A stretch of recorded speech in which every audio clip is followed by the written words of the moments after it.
भुवन जी, एक सवाल मुझे जानना है कि ये जो आप केवल वकील नहीं हैं, ये तो ठीक है, आपके पास एक विधिक डिग्री है, आपको विधि का ज्ञान है, आप तमाम जगहों पे व्याख्यान देते हैं, पढ़ाते हैं, लोगों को समझाने की कोशिश करते हैं, चाहे अकादमी हो या सरकार की एजेंसियां हों। मैं अपने दर्शकों को बता दूं कि भुवन जी कई हाई एम्पावर्ड कमेटी यानी कि जो उच्च स्तरीय समितियां हैं, जो सरकार की नीतियां बनाती हैं, कानून बनाने की कोशिश करती हैं, या जो दंड संहिता से संबंधित है, खासकर जब बच्चों के अधिकारों की बात होती है। और तो उसमें सलाहकारी भूमिका में कई जगह उसके सदस्य की भूमिका में रहे हैं, और आपके काम का दायरा बहुत व्यापक है, इसलिए मैं उस पर विस्तार से न जाके छोटी छोटी बातों में जानने की कोशिश कर रहा हूँ कि आखिर भुवन रिभु जी की निर्मित कैसे हुई थी, और क्या वजह है कि ये बच्चों उसमें भी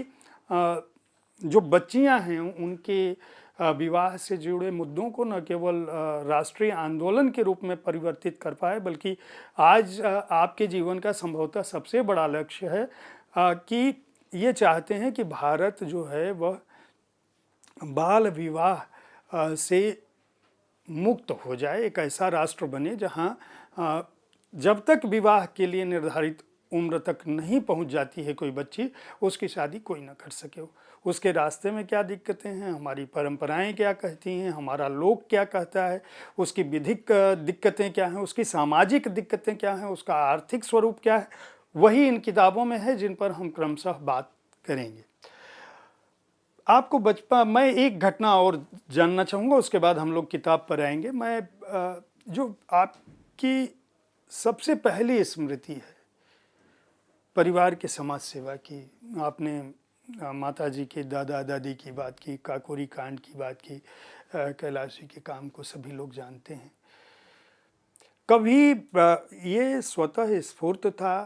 कि आपको समाज सेवा से जुड़ना है, या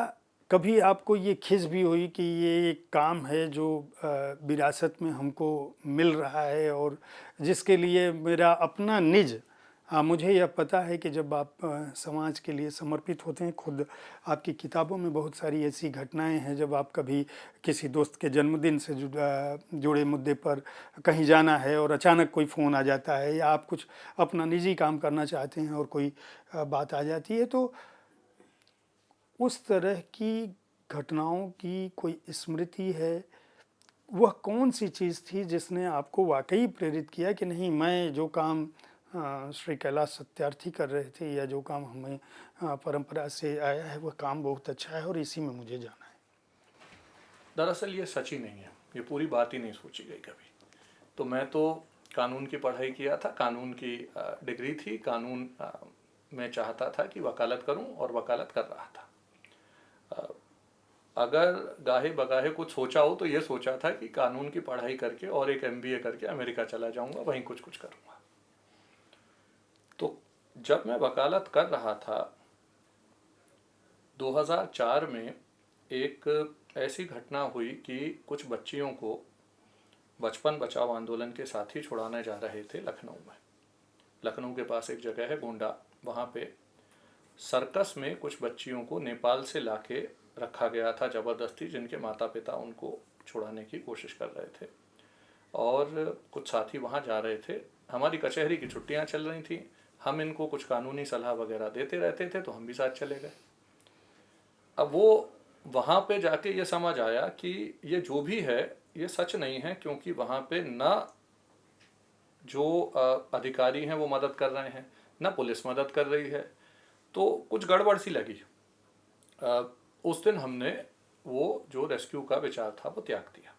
और ये सोचा कि अगले दिन दोबारा करेंगे। अगले दिन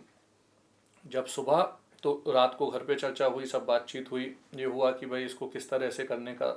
बेस्ट चीज़ है। तो रात को पिताजी ने कहा मैं भी आऊँगा, ये तो बड़ा मुश्किल सा लग रहा है, सुबह आके इसको चल के करते हैं। तो हम लोग सब सुबह 6 बजे उठ के गोंडा के पास एक जगह है कर्नैलगंज, वहाँ पे इन बच्चियों को छुड़ाने गए। तो लंबी कहानी को छोटा करते हुए ये हुआ कि वहाँ पुलिस की मौजूदगी में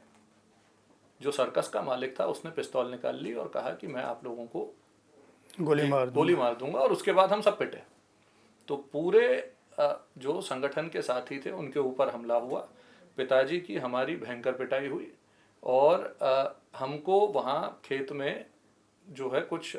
मीडिया के ही साथी वहाँ मौजूद थे जिन्होंने दिखाया, बल्कि आज तक एक ऐसा चैनल था जिसने ये लाइव दिखाया कि कब वो पिस्तौल निकली, कब जो है ये इस तरह की चीज़ें हुई। तो मीडिया के कुछ साथी उठा के हमें लखनऊ ले गए। अगले दिन सुबह हमें लगा अब तो हो गया काम खत्म, अब बच्चियां छूट जाएंगी। तो अगले दिन सुबह पता चला कि बच्चियां तो एक भी नहीं है, सारी गायब हैं। अब एक दिन पहले हम वहाँ उनको छुड़ाते हुए हमारी पिटाई हुई थी, अब हम अस्पताल में थे, ये पता नहीं था कि क्या होगा, साथी सारे इधर उधर तितर बितर हो चुके थे और अगले दिन सुबह जो है वो बच्चियां गायब हैं।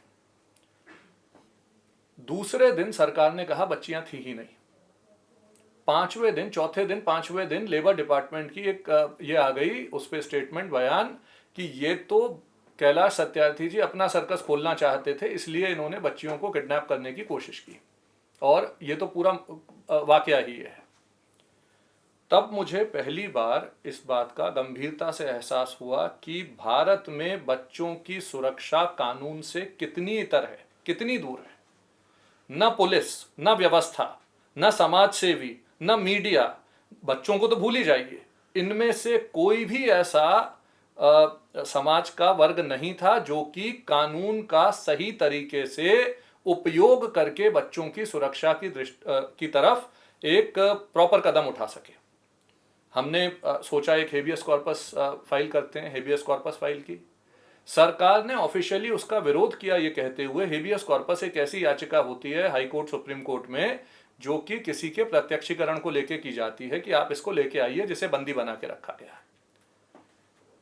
हेबियस कॉर्पस में सरकार ने ये कहा कि ये बच्चियां चूंकि भारत की नागरिक नहीं हैं इसलिए इनके लिए फंडामेंटल राइट है ही नहीं, इनके मौलिक अधिकार नहीं है, आप हेबियस कॉर्पस कर ही नहीं सकते। घटना शायद 15 जून के आसपास की है और इस बीच में हमारे घर पे हमला हुआ। हमारे घर में काफ़ी ज़्यादा ये जो है धमकियाँ देने लगे, लोग फ़ोन करने लगे कि ये कर देंगे, ऐसे कर देंगे, और बच्चियाँ जिनको छुड़ाने के लिए गए थे वो गायब रहीं।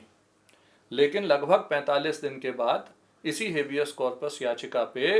ये फैसला आया कि भाई बच्चियों को प्रोड्यूस करने की जिम्मेदारी डायरेक्टर जनरल की है, पुलिस की, और जैसे ही ये जिम्मेदारी कोर्ट ने दी 3 घंटे के अंदर सारी बच्चियां मिल गईं। तब मुझे ये समझ आया सबसे ज़्यादा कि बाल मजदूरी एक अलग मुद्दा है, बच्चों का दुर्व्यापार जो भारत में एक मौलिक अधिकार की तरह प्रतिबंधित है।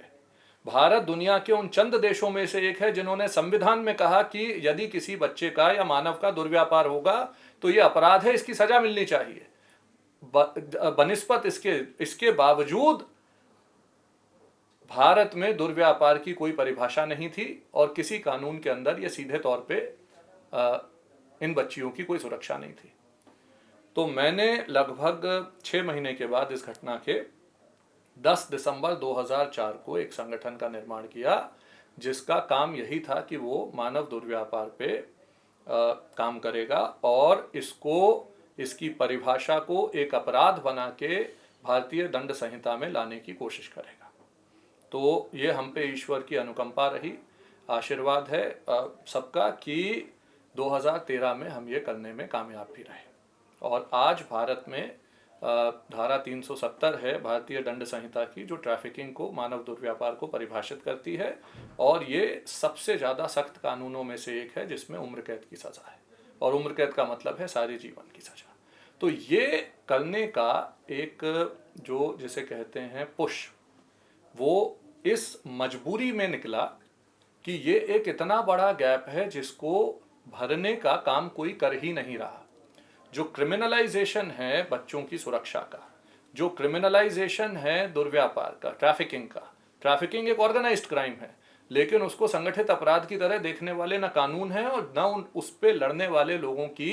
ये कानून की समझ कि वो उस पे लड़ सके। और जब तक हम एक सामाजिक मुद्दे को अपराध की संज्ञा नहीं देते तब तक वो एक गलत चीज की तरह व्याप्त रहता है। समाज में ये रहता है ये तो चलता है यार, ठीक है, गलत है तो चलता रहेगा। लेकिन जैसे ही उसे अपराध बना देते हैं, जैसे ही उसकी सजाएं निर्धारित कर देते हैं, जैसे ही उस पर लोगों को जेल भेजने लगते हैं, वैसे ही लोगों को उस कानून का भय उस चीज को खत्म करने के लिए बहुत बड़ा योगदान देता है। तो इस पे हम लोगों ने इस घटना के बाद इस पे काम शुरू किया, और मुझे लगता है कि इस पे जो हमारी यात्रा रही उसके बाद की, वो अलग अलग कोर्टों से होके निकली। इस पे हमने हाई कोर्ट के बाद सुप्रीम कोर्ट में याचिका दायर की। सुप्रीम कोर्ट की याचिका के बाद जब ये जस्टिस वर्मा कमेटी बन रही थी और ये निर्भया के कांड के बाद जब वो प्रस्तावित कर रहे थे कानूनों के अंदर बदलाव, तो उसमें हमने कहा कि इन चीज़ों को लेके आना ज़रूरी है और दुर्व्यापार ट्रैफिकिंग को संगठित अपराध की तरह लाइए। अभी उसके बाद जो अब नई दंड संहिता बन रही है उसमें वो संगठित अपराध की ही परिभाषा हो गई है। तो ये एक लंबी यात्रा रही जिसका अलग अलग पड़ाव रहे, जिसमें कोर्ट कचहरी, और मैं सोचता हूँ ऐसी 10 तो आप इसमें देख रहे हैं किताब में, कम से कम 50 ऐसी घटनाएं होंगी जिन्होंने इसको बल दिया।